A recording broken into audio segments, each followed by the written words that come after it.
You cannot surround yourself with blindness and expect to see. You cannot run with packs of angry women and expect to be happy and fulfilled. You cannot hang out with a bunch of defeated, going nowhere, no vision men and be an overcomer. You are who you hang around. Don't save that last bullet for yourself. You lock and load that last bullet and you shoot it at your enemy. And you keep fighting no matter what. And you never quit. And if you feel like your life is in a place where you can't get any lower, good. Because that means the ultimate challenge is ahead of you. It means you can only go up. I'm telling you, it's possible to be weak. It's possible to feel overwhelmed. It's possible to feel discouraged. It's possible to be going through something that you've never gone through. And if you were to be honest, would say, I am weak this day, yet I'm still anointed king. Program your mind, because all that you will do or not do, have or not have, accomplish or not accomplish, will be a direct derivative of what's going on inside of your mind. It's about mentality, getting the right man. I thought as a child, I spake as a child, I understood as a child, but when I became a man, I put away childish things. You will never win a battle if you're having a heart experience in a head fight. You're telling the enemy how you feel has nothing to do with what you know. And if you're going to deal with a knower, never approach a knower with feelings. You got to approach a knower with facts. Real decisions that move your life along are not coming out of your emotions, they're coming out of your head. But I believe that if you reach a certain age, and if you really haven't achieved very much in your own terms, I don't think you can ascribe this to bad luck or a difficult childhood or any other external factor. I personally feel that your strength of character does come into question at that point. Your definition of success may be different from the next person. I'm not implying that you need to have a fat bank account or a Rolls Royce to be successful. But if having those things is integral to your definition of success, then that's what you should be aiming for. When it feels like you've taken steps backwards, don't live life defeated. Stay in faith. You may not realize it, but you're in a good position. You're being pruned, not so you can stay there. No, you're being pruned so you can go to a new level, so you can see new growth and experience new opportunities and discover new potential.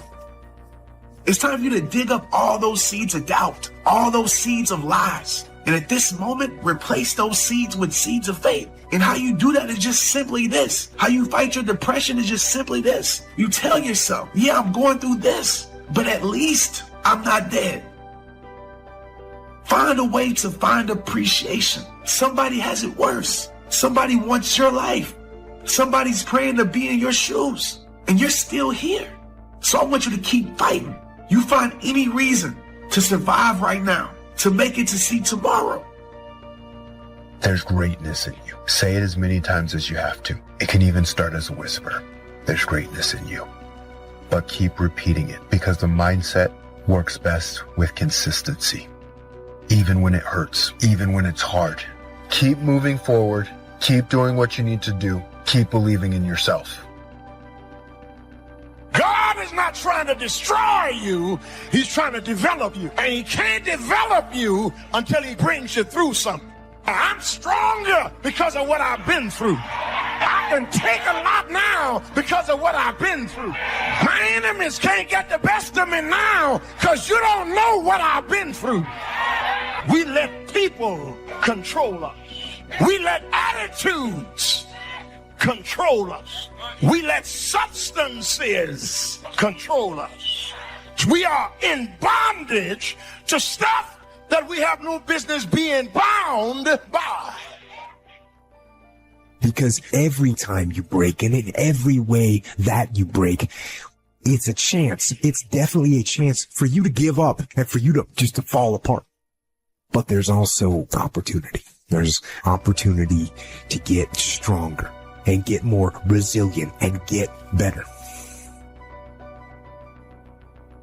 Sooner or later, you're going to end up with just you and God and your pain, and you're going to be the one that's going to have to decide if you're going to go through or if you're going to give up. How bad do you want what God has put in your heart? Bad enough to outlast the opposition? Bad enough to do the right thing when the wrong thing is happening? Do you want it bad enough to keep pursuing even when circumstances say it's not going to happen? Many of the difficulties we face, that's simply a test. When you know what you want, and you want it badly enough, you will find ways to get it. The solutions, the answers, the methods will become evident to you. What drives us to find the answers is necessity. So work on your reasons first, answers second. Now, what are some of the reasons for doing well? I'm sure that if you did a little soul searching, you could come up with a fairly strong list of reasons why you want to accomplish great things. There are personal reasons, sometimes uniquely personal reasons. Some do well because of the way it makes them feel. Some people do well for the recognition. They love the feeling of being a winner. That's one of the best reasons. I have some millionaire friends who keep working 10 to 12 hours a day, making more millions. And it's not because they need the money. It's because of the joy, pleasure, and satisfaction that come to them from being constant winners. It's not the money, it's the journey. I just want to tell you, don't let this chapter that you're going through make you in your story. Don't let depression lie to you and tell you that you're not enough, that tells you that there's no more better days, that tells you that your best days are behind you, that tells you you're a nobody. Don't let it lie to you, because it's been lying to you so long that you're starting to believe that's true. You're starting to live that out. We have systems of survival built around what will not go away. If we could heal it, we would leave it. But since we can't heal it, we make it nice and comfortable and fix it up and say we like it. Nobody likes to be mugged. Nobody likes being broke. Nobody likes being lonely. Nobody likes negativity, but if you're not careful, you will build a system around something that you have lost the faith that it could change. And a lot of times, by the time people really get down to seeing who you really are, they run from you. What we really want is for somebody to love us for who we are. And what we really want is to have the kind of intimate relationship with him that allows us the freedom of not needing to camouflage who we are, what we think, how we speak, and how we understand. Without that freedom, we begin to be actors acting out a role in the house for which we eventually become weary of, and we break out of the role because we want to be free to be ourselves. Yet what I'm learning more and more in life is that it's fear that causes anxiety. The other side of the coin from depression is always anxiety. Anxiety has this ability to stretch your soul thin and you feel out of control. Depression, on the other hand, is when you feel like your life is being constricted inward and darkness is enveloping over you. Typically, if you have any level of anxiety, depression will follow. If you have depression, anxiety is right around the corner. Having anxiety and depression is like being scared and tired at the same time. It's the fear of failure, but no urge to be productive. It's wanting to be alone, but not wanting to be lonely. It's wanting friends, but hate socializing. It's feeling everything at once, then feeling paralyzing numb. It's not about doing the occasional big things. It's about doing the consistent small things. It works if you work it. Decide that you're going to start working on that dream.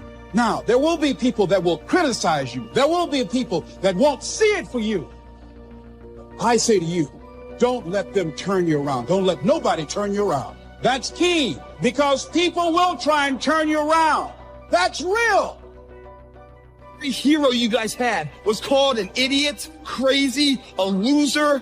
You must break society's status quo. Status quo is normality.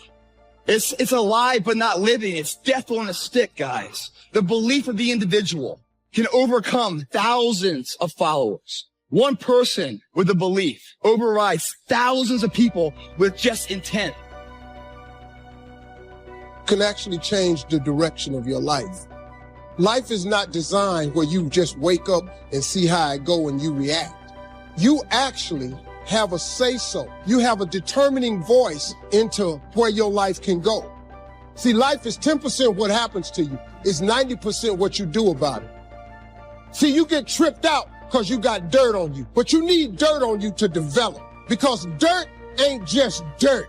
Dirt is fertilizer. Dirt gives you the strength for your seed to push through. See, you got to have dirt on you to push through something.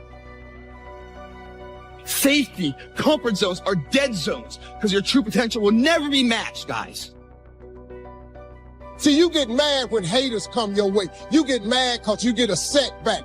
You get mad because you get a detour. That's just dirt. You get mad because they talking about you. That's dirt. You got to have dirt on you to grow into what God got for you. Quit tripping. Be ready for tomorrow by doing all that you can today. Set a goal that will make you stretch for what it will make of you to achieve it. What an all-encompassing challenge to have a better vision of the future, to see what it will make of you to achieve it. The greatest value in life is not what you get. The greatest value in life is what you become. It's not what you get that makes you valuable. It's what you become that makes you valuable. Set the kind of goals that will make something of you to achieve them. So there you have the two components of positive self-direction. Self-knowledge, knowing who you are and what you want to do with your life. And number two, self-preparation, getting ready for the opportunities before they come your way, becoming the person you need to be in pursuit of what you want. I've already said that in my opinion, you need a strong character to make money, and that if you haven't made money, your character very likely needs work. But I also want to stress my belief that it takes character to achieve success in any form, whether it's in the business world or anywhere else. There are some people who just aren't interested in making a lot of money.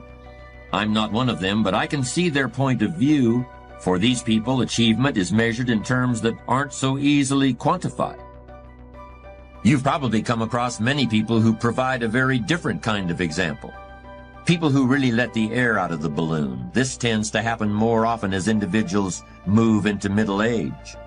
You can recognize them on the street, moving at a snail's pace. They walk along with their head down. When I talk about developing character, these people don't know where to begin. As they see it, it's pretty hard to focus on character when you've got credit card payments to make and 100 other things to worry about. Well, here's my opinion. If these people had given a bit more thought to building a strong character over the years, maybe their credit card payments would be a little more manageable. According to Aristotle, 52 is the age at which a man's philosophy is fully formed. As long as you recognize it and do something about it.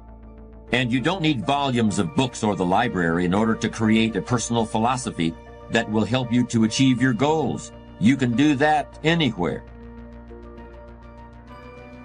Life's just never done with you. Knowing that every day you get up, you have a choice. You get to choose if you're going to make the right decisions, or you get to choose if you're going to make the wrong ones. And every day you wake up, you get to take the test and you get to see how you do. When you realize your game is bigger than just you, that's where the power's at, to lead. So be the best leader you can be for yourself and for the people that you care about. That drive and that attitude of never quit, it's a powerful force, and it does push you over the edge to victory in many cases. But over that attitude, you have to layer something on top of that. Strategic vision and understanding of the battlefield as a whole. So you absolutely need to know when you got to stop beating your head against the wall. You've got to know that. Discipline is defined as self-imposed standards for the sake of a higher goal. All leaders have to have the quality of self-discipline. You are not a leader if you are not self-disciplined. A leader doesn't need much discipline from the outside. They self-impose discipline on themselves. And that is what we call self-discipline.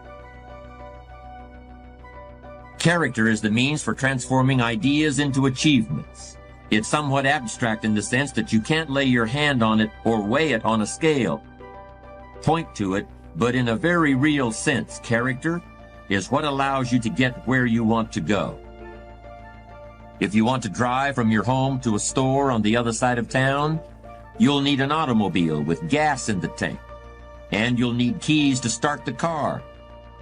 You can't lay your hand on any of those things, and you can't measure them with a yardstick, but they're as important to reaching your destination as the car or the gas or the keys to start the engine. They are analogs of character. Anxiety, it makes us feel out of control, and we're trying to put things in order. And so often the very thing that we're afraid of, it's not even as bad as fear itself.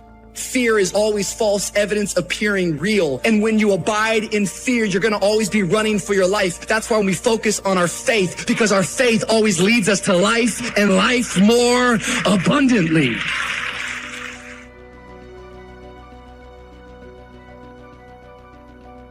There are ways of objectively evaluating your achievements.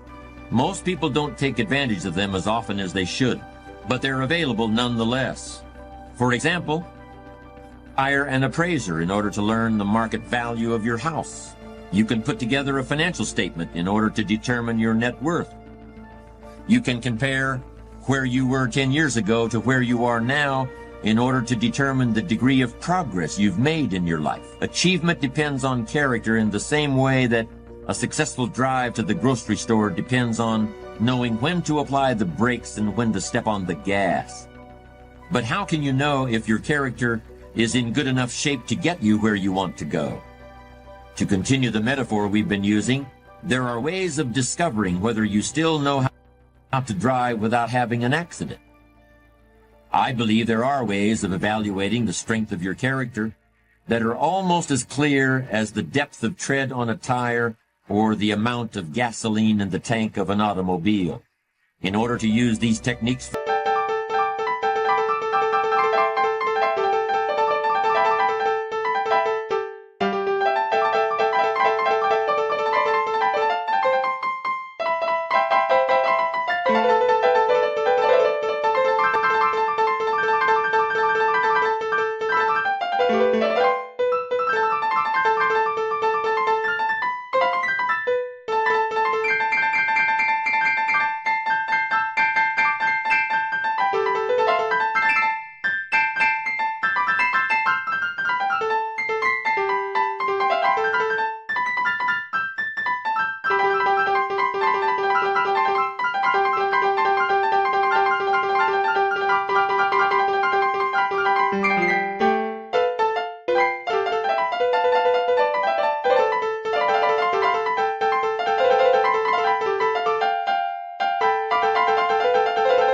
character evaluation, all you need is a commitment to be ruthlessly honest with yourself.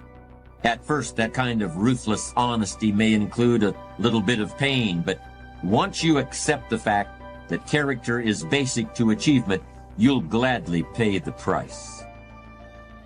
Because there are some things in your life that you are not ready to turn loose.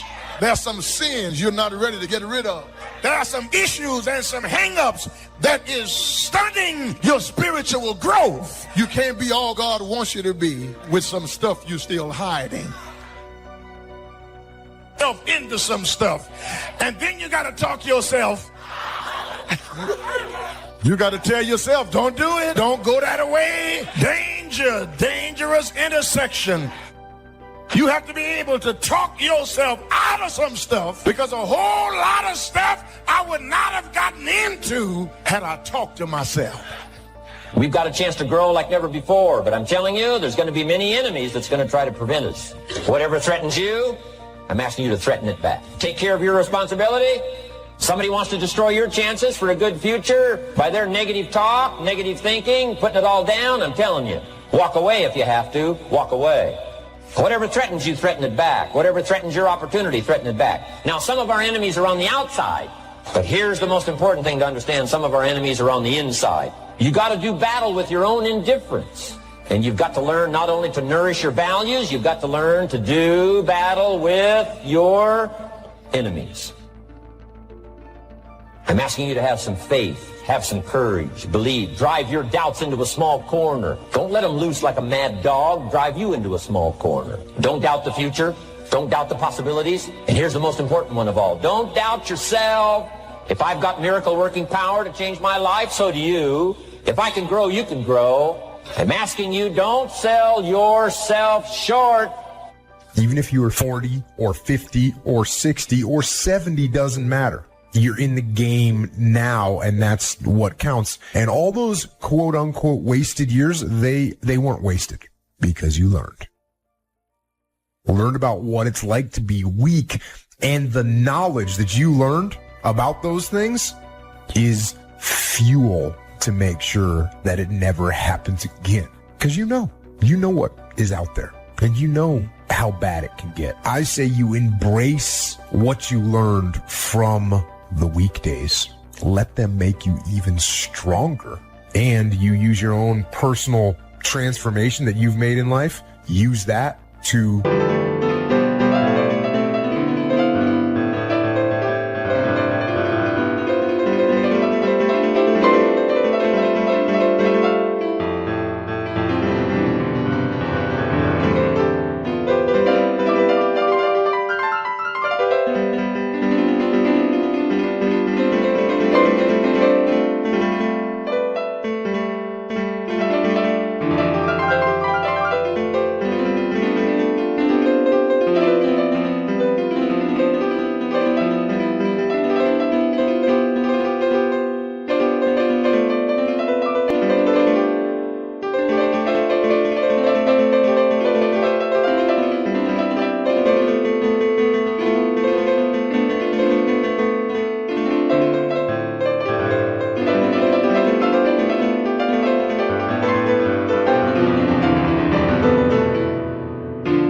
help other people transform and get on the path as well.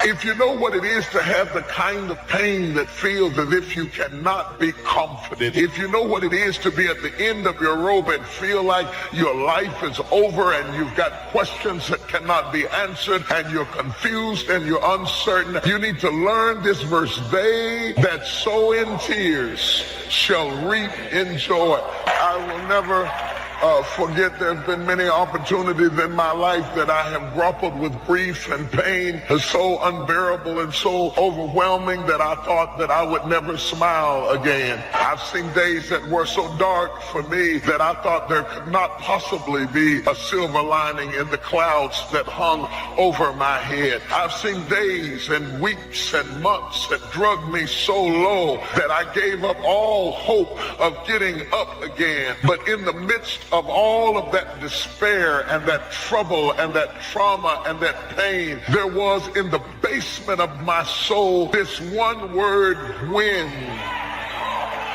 When should you start the day? As soon as you have it finished. Plan the day the best you can, leaving plenty of room for improvising and surprises and all the stuff that happens during the course of the day. But if you've planned a good, productive day, now you start that day, you can't believe how much more valuable your time will be. Next, don't start the month until you have it finished. The places to go and the people to see and the productivity and the sales and the customers and the development and all the rest of what you want to accomplish during the course of 30 days. And then here's the big one. This is really challenging. Don't start the year until you have it finished. To the best of your ability. It can't be finished like minute by minute. But in terms of the sweep of what you want to accomplish, make sure that that's set and ready to go. And it might get all upset. It might get torn up and you do a new one. You make so much progress the first 90 days that now you've multiplied it all by 2, by 3. Because that happened to me. I thought, wow, this is going to be a great year. By the time I'd finished the 3rd month, I'm rolling. So many things are happening. I revised my whole year's plan. Don't let anything overly bug you. Because remember now, you don't have to do anything. Someone says, well, I got to get a handle on my time. The answer is no, you don't. If you want to let it all go, you can let it all go. Somebody says, you ought, you ought, you ought. Jot this down. Ignore all the you oughts or you should. Take charge of your life. Take charge of your time. Take charge of your resources, which we're going to talk about next. Take charge of your health. You're the one that's responsible for it. It's not a requirement of society that you not have a heart attack to take care of your family. But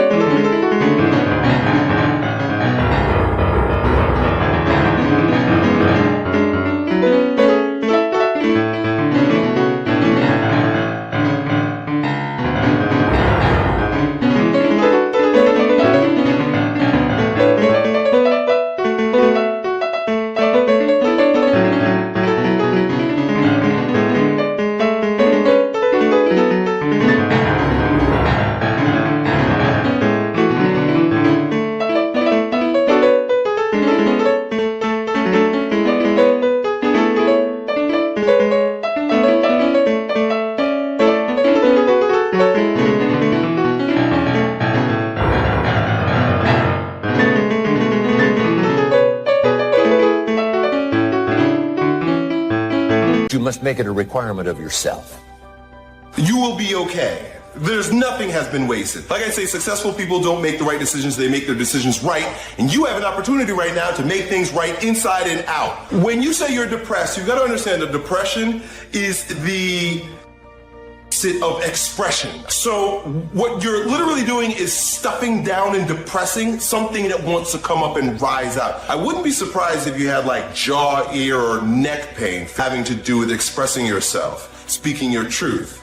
So yeah, you're depressing yourself. Stop it. Speak up, speak your truth. Now, right, once you get that off your chest, now it's time to turn the flashlight in and discover what your truth is. We are living in a generation of the dumbing down of ideas because we have traded effectiveness for busyness. We are so busy and we think because we're busy, we're effective. But I want you to challenge your schedule for a minute and ask yourself, are you really being effective? Or is your life cluttered with all kinds of stuff that demands you and drains you and stops you from being your highest and best self? And are you substituting busyness and all the chaos that goes along with busyness from being effective? it's easy to get faked out by being busy. Guy comes home at night all exhausted, falls in the chair and says, oh, I've been going. Here's the big question. Doing what? It's not the going. Some people are going, and they're doing figure eights. So don't mistake movement for achievement. There's a lot of things you could take from me and I could make it. You could take my suit, I got another one. You could take my car, I could get another one. You could take my house, I could get another house. But when you take my time, you have taken something from me that is totally irreplaceable. We do everything except the most important thing is to value our time. It takes time to be creative. You were meant to be creative. You have creativity. If you had time, you would be creative. Better have a valued goal, because otherwise you can't get any positive motivation working out. And so the more valuable the goal, in principle, the more the micro processes associated with that goal start to take on a positive charge. Well, you get up in the morning and you're excited about the day. You're ready to go. What you do is you specify your long-term ideal. You do that in some sense as a unique individual. You want to specify goals that make you say, if that could happen as a consequence of my efforts, it would clearly be worthwhile. The question...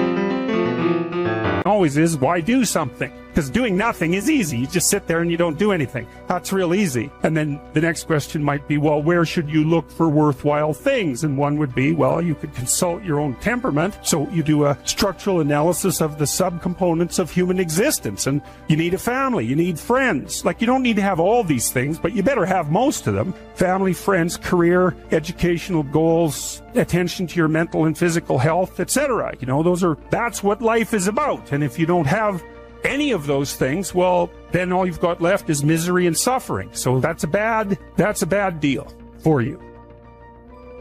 Don't mistake courtesy for consent. If somebody's pleasant and they nod, you say, oh, they're going to buy.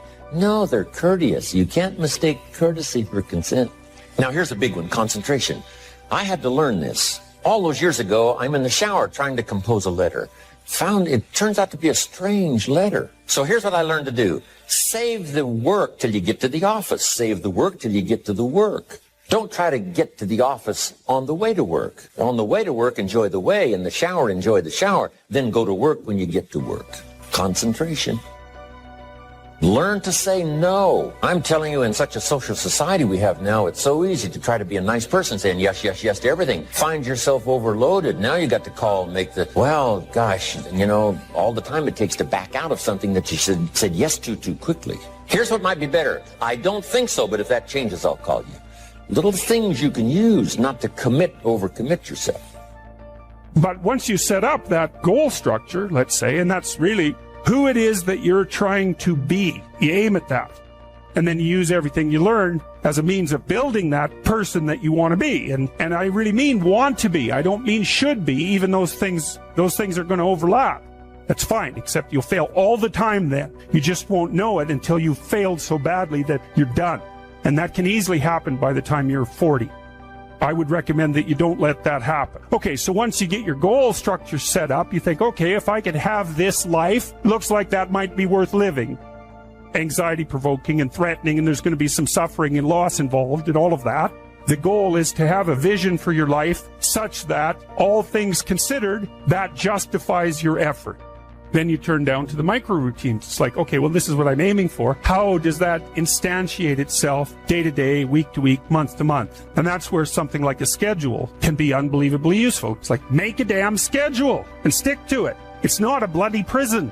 Set the damn schedule up so that you have the day you want. That's the trick. It's like, okay, I've got tomorrow. If I was going to set it up so it was the best possible day I could have, what would it look like?